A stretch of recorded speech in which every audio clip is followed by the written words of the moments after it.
Verso de número 10 e verso de número 11. Põe na tela para mim, por favor. Então Josué deu ordem aos príncipes do povo, dizendo: passai pelo meio do arraial e ordenai ao povo, dizendo: provede-vos de comida, porque dentro de 3 dias passareis este Jordão, para que entreis a possuir a terra que vos dá o Senhor vosso Deus para a possuirdes. Diga amém. Segure na mão de quem está ao seu lado, diga: prepare-se para a travessia.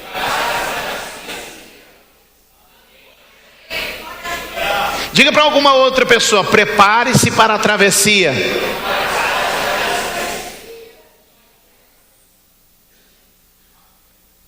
Está chegando o tempo de conhecer as promessas de Deus. Mas eu queria falar aqui uma mensagem muito simples e muito objetiva para você aqui hoje. Todo movimento de fé é um movimento de influência.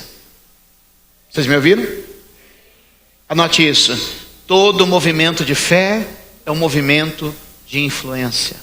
Você pode repetir? Todo movimento de fé é um movimento de influência. Quando no verso de número 10, Josué conclama os oficiais, os cabeças, os príncipes, os líderes.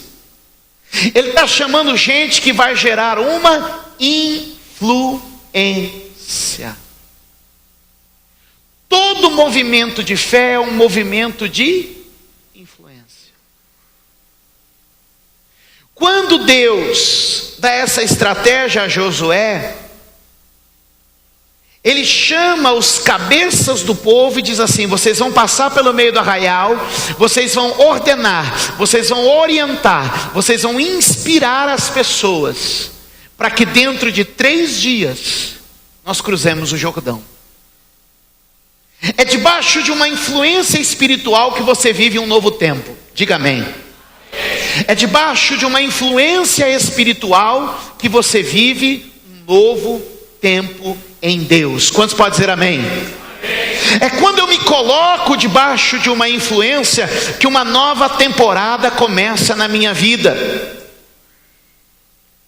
Essa estratégia de Josué é um princípio divino. Deus sempre usou profetas para inspirarem o seu povo.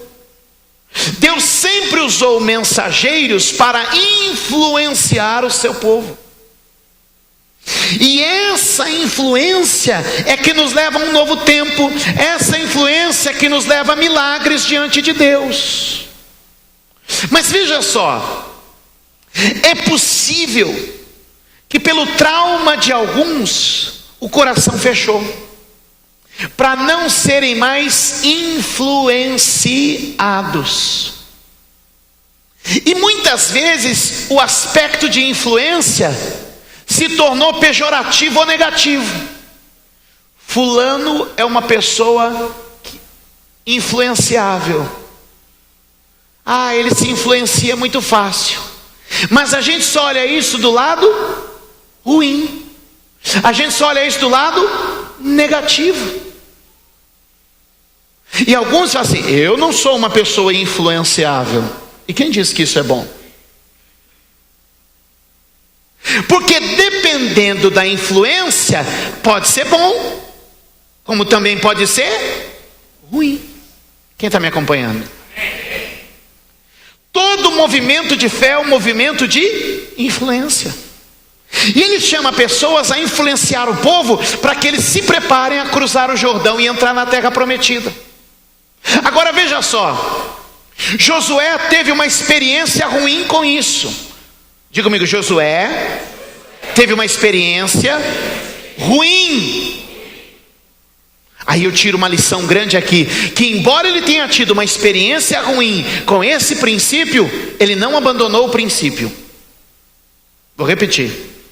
Embora ele tenha tido uma experiência ruim com o princípio, ele não abandonou o princípio. E ele entendeu que o erro é humano, mas o princípio de Deus permanece. Quem falham são os homens, a falha é humana, mas o princípio de Deus é verdadeiro. E qual o problema de muita gente? É que por causa de decepção com homens na igreja, fechou seu coração e não se deixa mais ser levado pelo contágio e pelo fogo da fé. Mas Deus te trouxe aqui hoje, vai quebrar essa barreira, vai desfazer esse trauma, para que você seja influenciado espiritualmente. Quantos conseguem entender meu ponto aqui hoje? Escute, olhe para mim. Em Números capítulo de número 13, Moisés aplica o mesmo princípio. Números capítulo 13, anote para você ler em casa. A Bíblia diz que Moisés convoca os príncipes do povo. Quem que ele convoca? Os príncipes do povo. E quem está convocando? Moisés. Porque Moisés é tão que quando a gente fala Moisés, a gente fala até com aquela voz grave, né? Como se Deus falasse: Moisés, meu servo. E Moisés está tão aqui, Moisés e Josué. A gente não tem mais ou menos essa Moisés, Josué.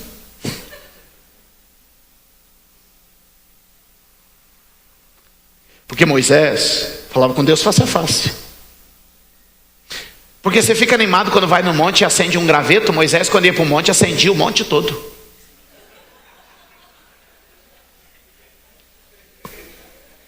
Nossa, o dia que eu vi o gravetinho aceso, eu falei: Jeová, que coisa mais maravilhosa. Aí depois eu pensei: mas quando Moisés orava, era o monte todo que acendia. Aí eu olhei o gravetinho e falei: nossa.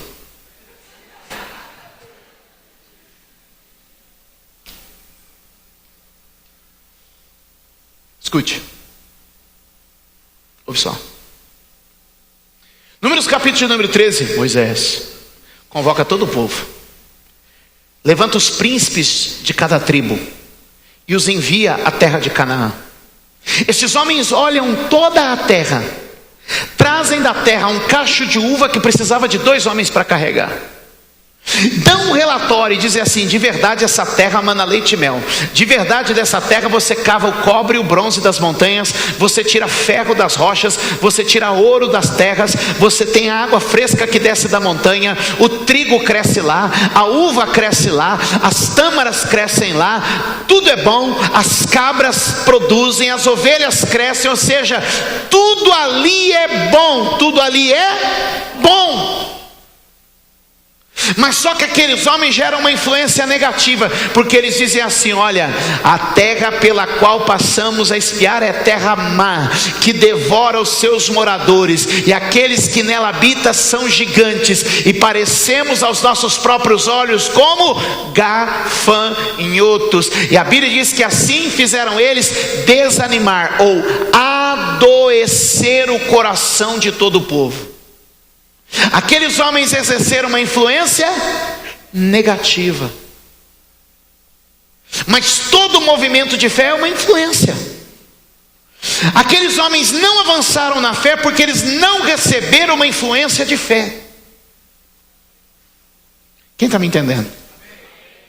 A vida de Israel ficou paralisada no deserto porque eles não receberam uma influência de fé.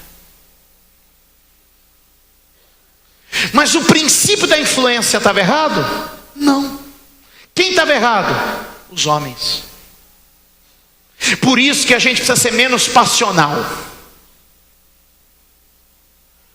Tem princípio que não deve ser abandonado por causa de um fracasso. Porque os homens são falhos, mas Deus é perfeito.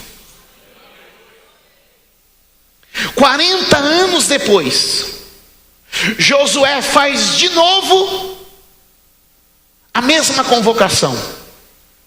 Chama cabeças, chama príncipes, chama homens e diz: eu quero que vocês vão ao meio do povo e influenciem essas pessoas, porque dentro de 3 dias nós vamos cruzar o Jordão.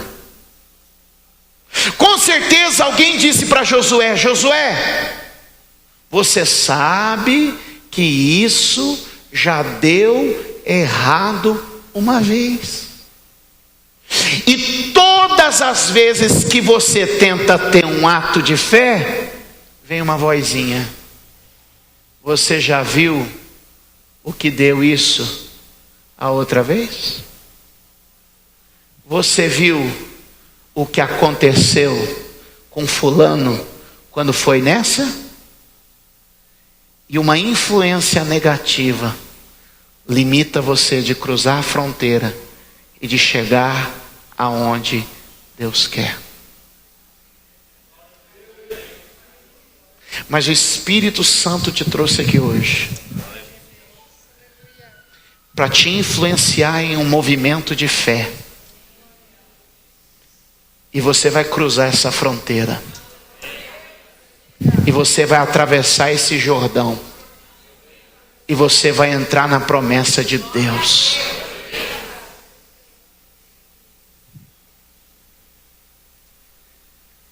Ele convoca esses homens e diz: vocês vão caminhar e vão influenciar todo o povo. E a mensagem é simples, está no verso de número 11. Número 1. Diga que eles preparem. Se preparem. Reúnam provisão. Reúnam provisão. Poderia passar desapercebido, mas tem algo muito importante aqui. Eles nunca juntaram nada. Eles nunca armazenaram nada. Por quê? Porque todo dia Deus mandava o maná. E o maná era a provisão de cada dia. E agora vem uma mensagem nova e diferente, que a maioria deles nunca ouviu. Reúnam provisões. Juntem provisões. Mas eles estavam habituados a um sistema, sim ou não? Qual era o sistema? Todo dia que acordava de manhã, o maná estava na porta. E o maná ali tinha um papel, que agora já não teria mais sentido. Era uma mensagem nova, mas que estava preparando eles para um novo tempo. Ouça o que eu vou te dizer: para um movimento de fé, Deus vai quebrar alguns costumes da sua vida. Você precisa parar de viver de maná. O maior problema é que a igreja brasileira trata o maná como se fosse uma coisa boa.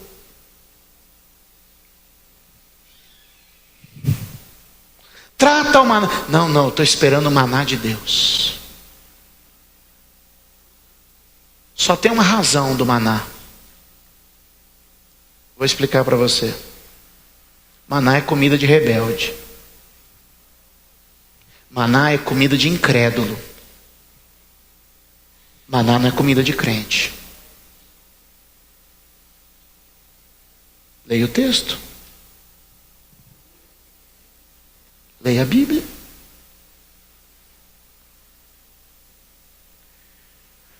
Porque houve um povo incrédulo.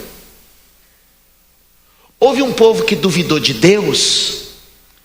E Deus falou: como é que eu faço com essa raça aí agora? Deus ainda falou: vou acabar com essa raça. Aí Moisés ora, quebra o galho deles. E Deus diz: tudo bem. Então vou fazer assim. Todo dia eu vou pôr uma gotinha de maná na porta deles, até que o último desses miseráveis morra. Quando o último desses miseráveis morrer comendo maná, aí eu vou pegar uma geração nova e eu vou colocar eles na terra prometida. Aí eu vou pegar uma geração nova que vai comer o que eu prometi a Abraão, o que eu prometi a Isaac, o que eu prometi a Jacó. O maná era um quebra-galho. O maná era uma comida provisória. E tem muita gente que já fez do provisório o seu definitivo. Está vivendo uma vida comendo maná, e Deus está dizendo: e a terra que eu preparei? E a promessa que eu fiz? Até quando você vai ficar nessa migalha que cai na tua porta todo dia e não vai provar do que eu tenho preparado para você? Eu não sei se você está me entendendo, mas eu não estou falando de dinheiro aqui não. Sabe o que eu estou falando? Eu estou falando do teu casamento, que todo dia aquele maná, aquele maná, aquele maná, e Deus está dizendo: eu tenho uma promessa para você que é diferente disso. Eu estou falando da tua vida espiritual, que é todo dia aquela migalha, aquela migalha, aquela migalha, e Deus está dizendo: eu tenho algo depois do Jordão para você. Eu estou falando do seu ministério, eu estou falando da sua chamada, eu estou falando da tua vida de oração, eu estou falando do teu relacionamento com teu filho, que você está contente com esse maná que goteja todo dia, e Deus está dizendo: e a minha promessa que você está ignorando?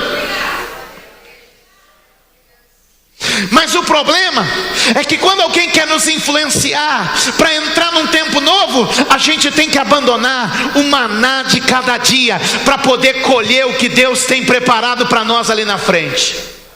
E muitas vezes a acomodação: mas eu estou vivendo assim há 40 anos, meu pai viveu assim, eu vou viver desse maná o resto da vida. E Deus disse assim: olha, tão logo vocês estejam prontos para entrar na terra prometida, eu corto o maná, porque vocês vão comer das colheitas da terra, vocês vão comer do trigo fino, vocês vão provar da uva doce, vocês vão tomar o mel das tâmaras, vocês vão provar o leite das cabras, porque eu não quero que vocês vivam de maná, eu quero que vocês desfrutem a promessa.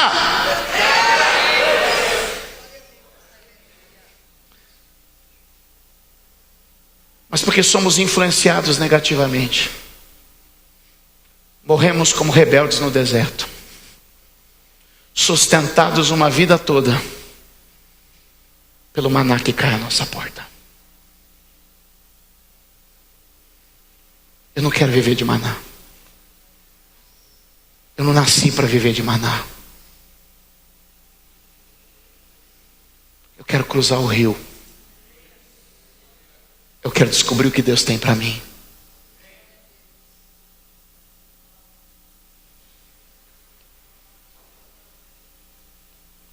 Tem um maná que cai todo dia aqui. Mas eu estou dizendo: Deus, eu não quero ficar nisso. Tem um maná que me sustenta e sustenta a minha família. Tem um maná que tem nos mantido de pé no casamento, no ministério. Mas Deus está dizendo: você vai viver desse maná, ou você vai ter coragem de cruzar o rio e descobrir o que eu desenhei para você. Você vai ficar acomodado nessa provisão diária, nessa situação e nessa posição segura, ou você vai se libertar desse seu costume, atravessar esse rio e conhecer as minhas promessas?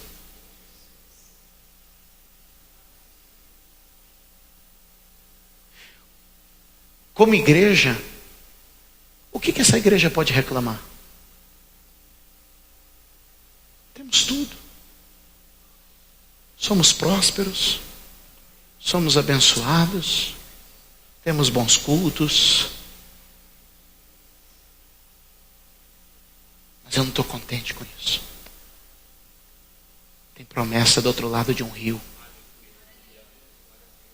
Como ministério, irmãos, eu tenho 38 anos. Não parece, obrigado. Eu tenho 38 anos. Não sou grande coisa, mas já cheguei onde muitos pastores nunca vão chegar. Não estou me fazendo de melhor não, mas entende o que eu estou querendo apresentar para você? Eu já estou onde muitos pastores sequer vão chegar.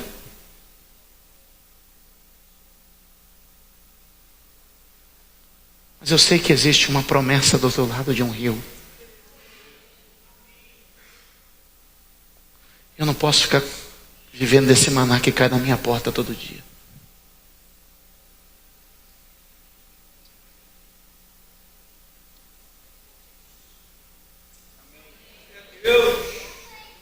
Como igreja, a gente é uma igreja bacana, tem um louvor avivado, o Espírito Santo desce, tem música, estamos construindo um templo maravilhoso, logo vamos estar sentados nas cadeironas daquela lá, já pensou? Meu Deus!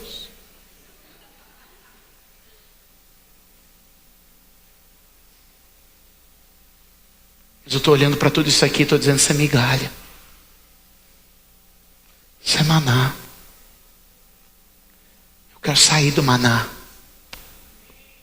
Eu quero entrar na terra prometida. Eu quero entrar nas promessas de Deus. Eu quero viver o que Ele planejou para a minha vida. Eu quero ir além. Em primeiro lugar, a mensagem daqueles homens de influência era uma mensagem de rompimento com o comodismo, com a situação estabelecida. Eu vim aqui te desafiar.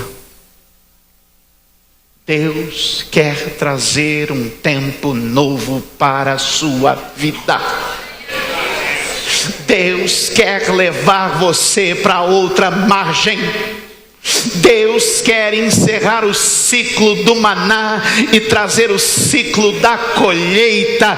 Deus quer tirar o ciclo da mesmice e te levar para o tempo da novidade. Deus disse a Josué: vocês não verão e não comerão mais maná, mas vocês vão passar a comer das novidades da terra de Canaã. Eu vim aqui pregar boas novas do Evangelho de Jesus. E Ele está dizendo: você pode ficar no maná da tua religião, no maná da tua tradição, ou você pode dizer: chega de maná, é tempo de novidade na presença de Deus.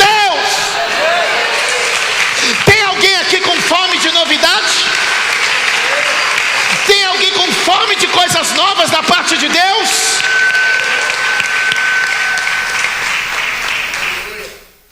Porque foram 40 anos da mesma comida. Mas eu estou com fome das novidades de Deus para a minha vida. Isaías disse: eis que faço uma coisa nova. Isaías disse: não considereis as coisas antigas. Paulo disse: novas são todas as coisas.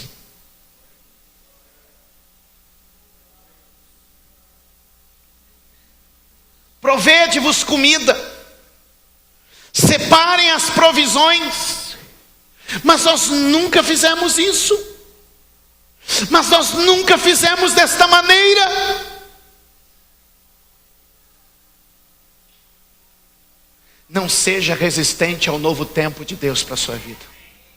Você pode dizer isso para alguém: não seja resistente ao novo tempo de Deus para a sua vida.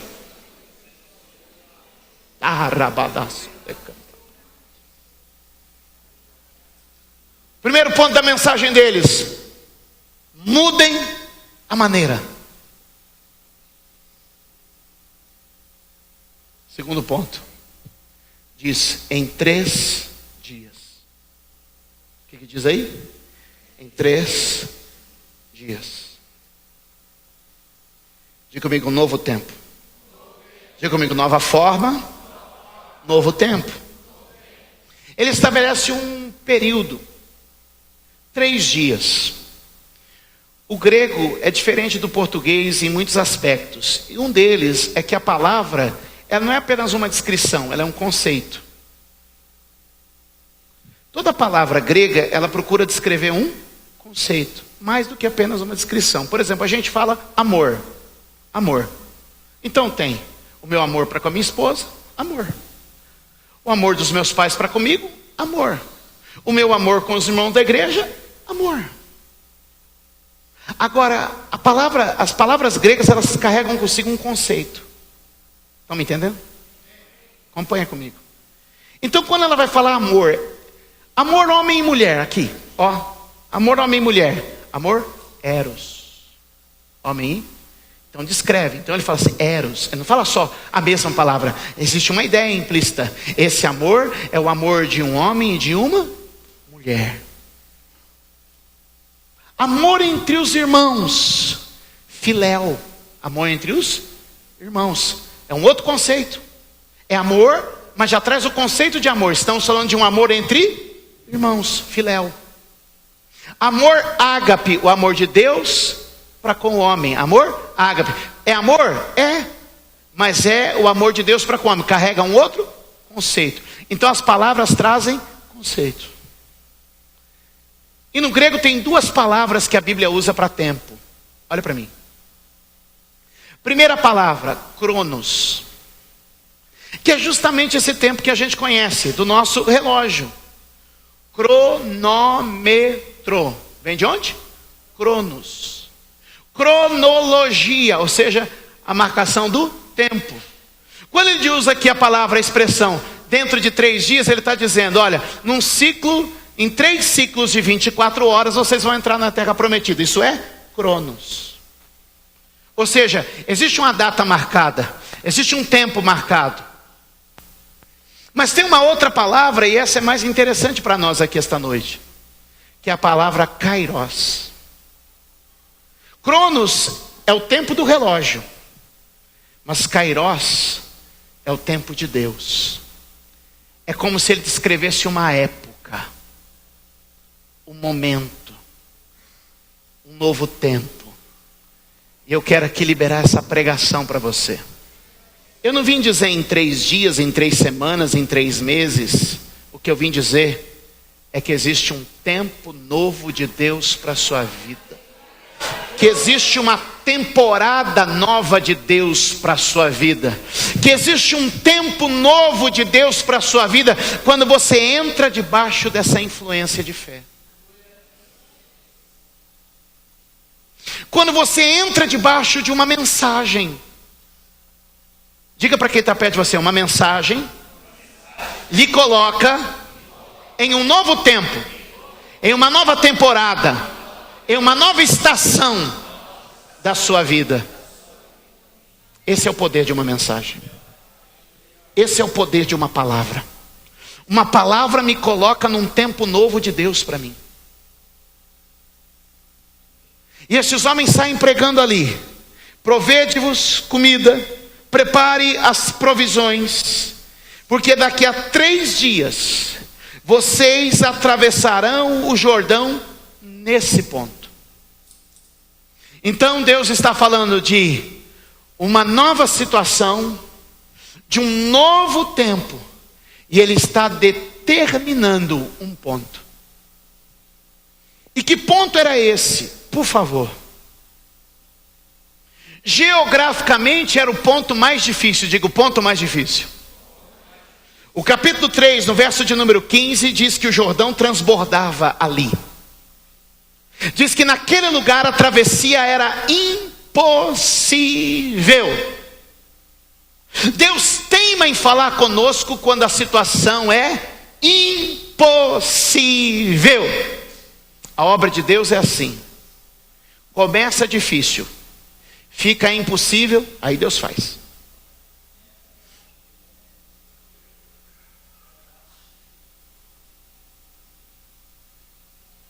É no ponto impossível que Deus está falando para você: quero começar coisas novas. Porque no ponto possível você começa, no ponto possível você faz, mas é quando você está no ponto impossível que aí o poder de Deus se aperfeiçoa na nossa fraqueza, para que a glória seja dele e não nossa. Quantos podem dar um aplauso ao Senhor? Quantos podem dar glória a Deus? Quantos podem louvar ao Senhor? Deus fala com você no ponto do impossível. Deus fala conosco no ponto do impossível. Deus fala conosco no ponto do impossível. Neste ponto vocês vão atravessar. Mas como eu vou saber o tempo? Como eu vou saber o modo? Como eu vou saber onde e como? Quando eu colocar os meus olhos sob uma influência espiritual. No capítulo de número 3, no verso de número 3 de Josué, a mensagem diz que o povo devia ficar atento. E quando eles vissem a liderança espiritual do povo, passando com a arca sobre os seus ombros, eles saberiam que chegou o tempo. Valeu, irmã, esse aleluia aí me ajudou demais.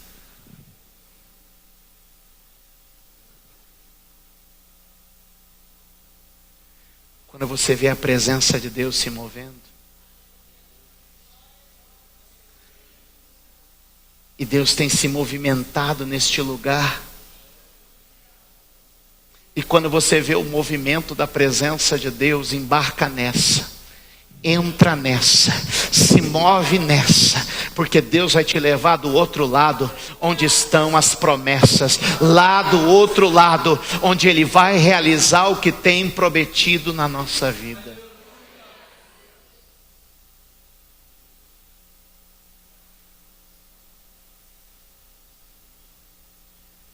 É interessante que eles estavam entrando naquela terra como herdeiros. E a nossa consciência de herdeiros é muito ruim. Porque a gente ainda tem muito merecimento na nossa mente. E herdeiro é herdeiro porque nasceu de Deus.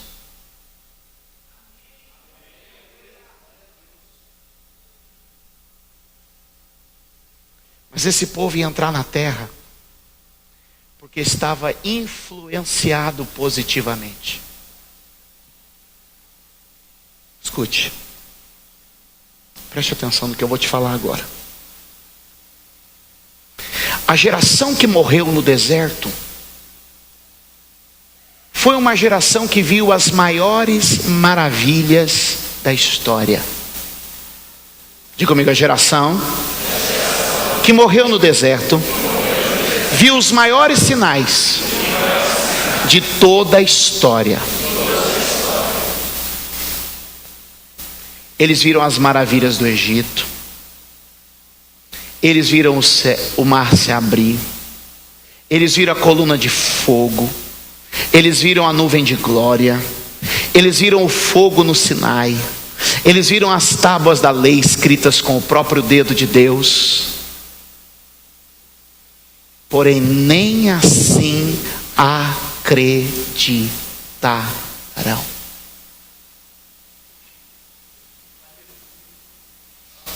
Sabe por quê? Porque o seu coração estava doente. Não importava o quanto seus olhos vissem maravilhas, seu coração estava doente. Escute, você vai entender isso agora. Jesus morre na cruz, é sepultado, e 2 dos seus discípulos descem de Jerusalém para Emaús, o famoso caminho de Emaús. Você tem noção do que esses homens viram? Você tem noção do que esses homens viram? Vem cá, de Emaús. Vem cá, de Emaús.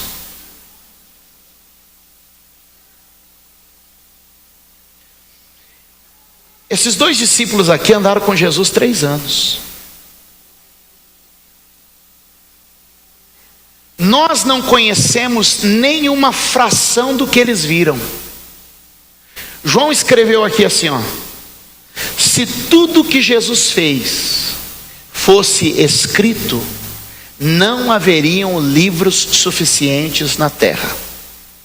Quer dizer que tudo que a gente lê em Mateus, em Marcos, em Lucas e em João, não é uma fração do que Jesus fez. Ou seja, eu e você não conhecemos uma fração do que Jesus fez.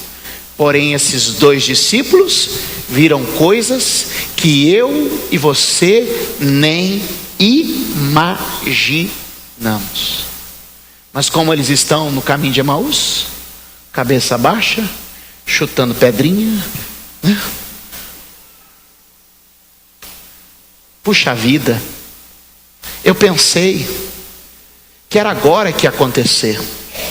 Eu imaginei que era agora que a nossa vida ia mudar. Nós vimos tanta coisa, mas puxa, olha só, passou. É verdade que ele prometeu ressuscitar. É verdade que teve gente que disse que viu ele ressuscitado. Mas tudo que nós acreditamos foi por água abaixo.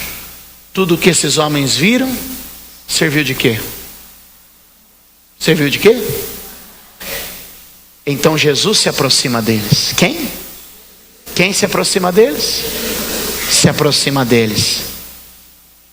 E quando Jesus chega, Jesus diz: gente, sou eu. Foi isso que ele fez? Foi isso que Jesus fez? Não. Já sei. Jesus falou: só tem um jeito de influenciar eles. Jesus pegou e disse: vem cá, tá vendo esse cego? Olha só, curei. Tá vendo essa senhora aqui que tem 5 pães e 2 peixes? Multipliquei. Olha, tá vendo esse rapaz aqui que tem um cântaro d'água? Fiz o vinho. Foi isso que Jesus fez? Foi isso que Jesus fez? Não foi? O que Jesus fez? A Bíblia diz, meus amados, que eles estavam indo lá, cabisbaixo, chutando pedrinha pela estrada. E Jesus chega: o que vocês estão conversando? O que está acontecendo? O time está ruim? O que foi? E Jesus diz assim: ó nécios, duros de coração, tardios em crer em tudo que foi dito.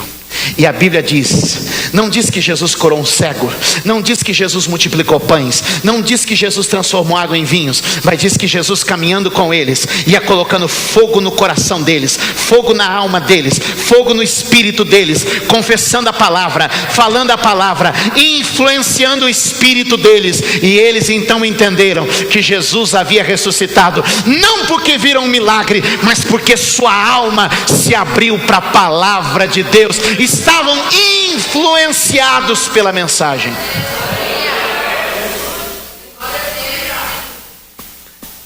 Para terminar, essa geração que vai entrar na terra prometida não viu os sinais do Egito, mas deixou que o fogo da mensagem, que o fogo da palavra incendiasse o seu coração. Se deixou influenciar por uma pregação, se deixou influenciar por uma promessa, estavam debaixo de uma influência que os levou para o outro lado. Eu já vi tanta coisa, mas o Espírito Santo está dizendo para mim e para você hoje as palavras de Jesus a Tomé.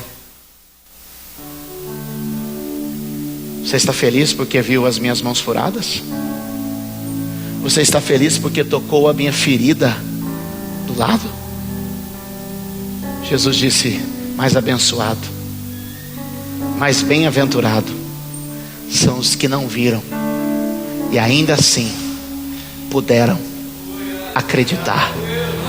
Bem-aventurados serão aqueles que ao longo dos séculos não terão um sinal visível. Bem-aventurados são aqueles que não tocarão nas minhas feridas, que não porão o dedo no corte da lança ao meu lado. Bem-aventurados serão aqueles que, quando entrarem em uma igreja, um profeta abrir a Bíblia, deixarem o seu coração ser aceso, ser incendiado, o fogo pegar na alma. Os discípulos de Emaús disseram assim: porventura não ardia o nosso coração, não queimava dentro de nós, enquanto Ele nos expunha as Escrituras? Sabe o que Deus está dizendo para mim e para você? Que este novo tempo não pertence aos que viram alguma coisa, este novo tempo não pertence aos que estão buscando por sinais. Esse novo tempo não pertence àqueles que precisam de algo palpável, de algo visível. Este novo tempo pertence a uma geração que apenas acredita no que eu digo, que apenas acredita no que eu falo, que apenas acredita na minha promessa. Deixa eu te dizer, Deus está levantando uma nova geração que não precisa nem carece de sinais, porque Jesus disse assim: uma geração má e incrédula pede sinais.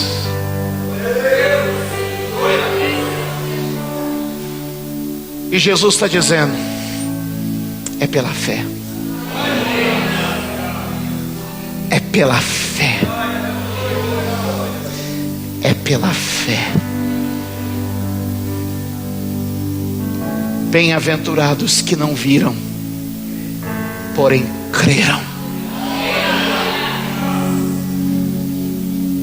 Eu creio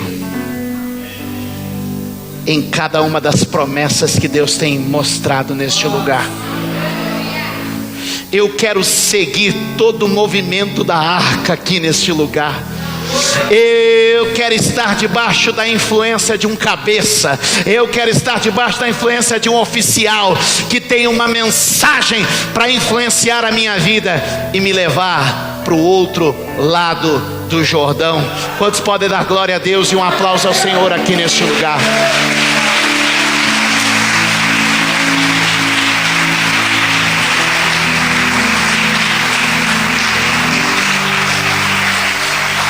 Fique de pé, por favor, igreja.